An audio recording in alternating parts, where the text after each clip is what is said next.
చెప్పారు. కానీ ఈరోజు అది కార్యరూపం దాల్చుకోలేదు అధ్యక్ష. పాలమూరు ఎత్తిపోతల పథకం పూర్తయితే షాద్నగర్ కూడా తాగునీటికి సాగునీటికి కటకట ఉంది అధ్యక్ష. షాద్నగర్ ఎత్తైన ప్రాంతం, తాగునీరు లేక సాగునీరు లేక రైతులు ఇబ్బంది పడతా ఉన్నారు. ఇవాళ ఈ యొక్క పాలమూరు 72 జీవో కూడా మరి తెలంగాణ ఉద్యమం కంటే ముందు 72 జీవో కూడా ఇష్యూ కాబడ్డది. దాని ప్రకారం కాకుండా తమరందరికీ తెలుసు ఆ కార్యక్రమం మరి 5 లిఫ్టులు 6 రిజర్వాయర్లు అని చెప్పి గత ప్రభుత్వం ప్రారంభించారు. కానీ మరి లక్ష్మీదేవపల్లి ప్రాజెక్టు రిజర్వాయర్కు ఎలాంటి పనులు చేపట్టలేదు, దానికి డబ్బులు కూడా కేటాయించలేదు, ఊసు కూడా లేదు దానికి. కానీ 80% పూర్తి చేసినాం అనేది పచ్చి అబద్ధం అధ్యక్ష. మరి లక్ష్మీదేవపల్లి రిజర్వాయరు నిర్మాణం చేసినట్లయితేనే షాద్నగర్కు తాగునీరు వస్తుంది కాబట్టి తీవ్రమైన సమస్య. మరి ప్రతి ఒక్క నాయకులు చెప్తారు షాద్నగర్ ఎత్తైన ప్రాంతం అని చెప్పి. మరి ఆ ప్రాంతంలో రాష్ట్ర ప్రభుత్వాన్ని కూడా మరి ట్యాక్స్ల రూపంలో పెద్ద పెద్ద ఇండస్ట్రీలు ఉన్నాయి అధ్యక్ష. మరి రెవెన్యూ కూడా వస్తుంది. కానీ మన మౌలిక వసతులు, నీటి వసతులు ఇప్పటి వరకు కల్పించలేదు అధ్యక్ష. మిషన్ భగీరథ ఉంది, అది అస్తవ్యస్తంగా ఉంది అధ్యక్ష. ఇప్పటి వరకు అది కొన్ని మున్సిపాలిటీలకైతే ఆ మిషన్ భగీరథ నీరే రాలేదు అధ్యక్ష. మరి దాన్ని కూడా ఒక సైంటిఫిక్గా ఆ ప్రాజెక్ట్ తీసుకోవడం కూడా జరగలేదు అధ్యక్ష. ఇష్టానుసారంగా తవ్వడం, ఇబ్బందులు చేయడం గ్రామాలలో కూడా జరుగుతుంది.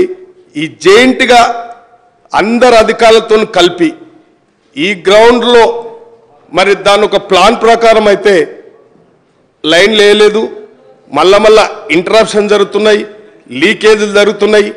మరి సోర్స్ కూడా మరి గ్రిడ్ ద్వారా కూడా సరిగ్గా సప్లై చేయడం లేదు. కాబట్టి ఆ డిపార్ట్మెంట్లకు సరి అయిన ఆదేశాలు ఇవ్వాలి అధ్యక్ష. అదేవిధంగా మా దగ్గర డబుల్ బెడ్రూమ్ ఇండ్లు మున్సిపాలిటీలలో 1700 1800 కట్టినామని చెప్పి ఆ రోజు ఎస్సీల భూమి గుంజుకున్న అధ్యక్ష. ఇందిరాగాంధీ ఇచ్చిన భూమి 5 ఎకరాలు గుంజుకొని ఆ డబుల్ బెడ్రూమ్ ఇండ్లు నిర్మాణం చేపట్టిరు అధ్యక్ష. ఫిల్టర్ ఉష్కతో కట్టిరు అధ్యక్ష. ఇప్పటికే క్రాక్లు అయిపోయినాయి, దానికి ఒక పారదర్శకత లేదు. సరి అయిన లబ్ధిదారులను ఏ విధంగా ఎంపిక చేస్తారో ఇప్పటికొక క్లారిటీ లేదు అధ్యక్ష. ఆగా మేఘాల మీద ఎలక్షన్ల ముందల ప్రవేశం చేస్తున్నాం లబ్ధిదారులకు అని చెప్పిరు అధ్యక్ష. దేనికైనా ఒక క్రైటీరియా ఉంటుంది అధ్యక్ష. డబుల్ బెడ్రూమ్ ఇండ్లకు లబ్ధిదారులను ఏ విధంగా ఎంపిక చేయాలి?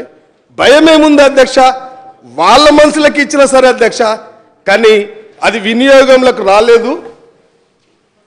దాని మీద ఉండగా ఒక సమగ్రంగా ఎంపిక విధానం చేయాలి అధ్యక్ష.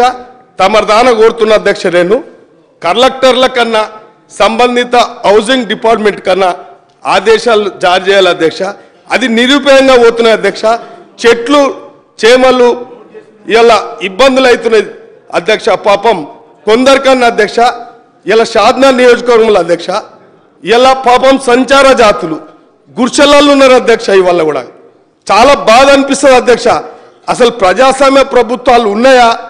ఇవాళ అధికారం కాంక్షతోనే ఇవాళ ఉంటున్నారు తప్ప పేదవాళ్లకు చిత్తశుద్ధితోని పేదవానికి ఈ ప్రజాస్వామ్య ప్రభుత్వం ఉన్నది, ప్రజాప్రతినిధులు ఉన్నాం, మనం అందరం పేదలకు చేయాలి తప్ప పేదల జీవితాలతోని చెలగాట మారుతున్నాయి తప్ప పేదల సమస్యలు తీర్చలేము అధ్యక్ష. ఈ గౌరవ అసెంబ్లీ ఉన్న అందరితో మనవి చేస్తున్నా, పేదోని ముందు చూడండి, పేదోని అవసరం తీర్చండి, పేదోని కష్టం చూచే విధంగా ఈ శాసనాలు తయారు కావాలి అధ్యక్ష. మరి ఏ ప్రభుత్వాలు చేసినా స్వార్థపూర్తంగా ప్రజాప్రతినిధులు వెలుగుతున్నారు కాబట్టి కన్క్లూడ్ చేయండి దయచేసి. అదే విధంగా అధ్యక్ష మా దగ్గర ఎడ్యుకేషన్ మీద కూడా అధ్యక్ష, ఎడ్యుకేషన్ కూడా నిర్వీర్యం అయిపోయింది అధ్యక్ష, అస్తవ్యస్తంగా ఉంది అధ్యక్ష. వన్ మినిట్ గౌరవ సభ్యులకు అందరికీ విజ్ఞప్తి, మీ నియోజకవర్గంలో ఉన్న ఒక్క సమస్యను మీరు ఈ అసెంబ్లీ హౌస్ దృష్టికి తీసుకొని వస్తే దానికి జవాబు కరెక్ట్గా మీకు వస్తుంది. కాబట్టి మీరు అన్ని సమస్యలు చెప్తే కష్టమైన పని అది. మళ్ళొక్కసారి విజ్ఞప్తి చేస్తున్నా, నియోజకవర్గానికి సంబంధించి ఒక్క సమస్య 3 minutes లోపల కంప్లీట్ చేయండి ప్లీజ్. అధ్యక్ష కొత్త సభ్యులం అధ్యక్ష, తెలిసి తెలుగు మాట్లాడుతుంటాం అధ్యక్ష, ఒక అవకాశం ఇవ్వాలి. ఎడ్యుకేషన్ కూడా నిర్వీర్యం అయిపోయింది అధ్యక్ష, హాస్పిటల్ హెల్త్ గ్రౌండ్ కూడా నిర్వీర్యం అయిపోయింది అధ్యక్ష. ఈ సమస్యల మీద మరి ప్రభుత్వం ఇప్పుడొచ్చిన ప్రభుత్వమైన మాకు లక్ష్మీదేపల్లి ప్రాజెక్టు రిజర్వాయర్ చేపట్టే విధంగా చర్యలు తీసుకోవాలి అధ్యక్ష. అది తీసుకోకపోతే రేపు భవిష్యత్తుకు భావితరాలకు చాలా కష్టం ఉంది అధ్యక్ష. అదేవిధంగా ఎడ్యుకేషన్ కూడా అస్తవ్యస్తంగా ఉంది అధ్యక్ష. డబుల్ బెడ్రూమ్లు ఏ విధంగా పంచాలో గైడ్లైన్స్ కానీ రూల్స్ కానీ చెప్పండి అధ్యక్ష, అది పంచిపించే ప్రయత్నం చేయాలి అధ్యక్ష. ప్లీజ్.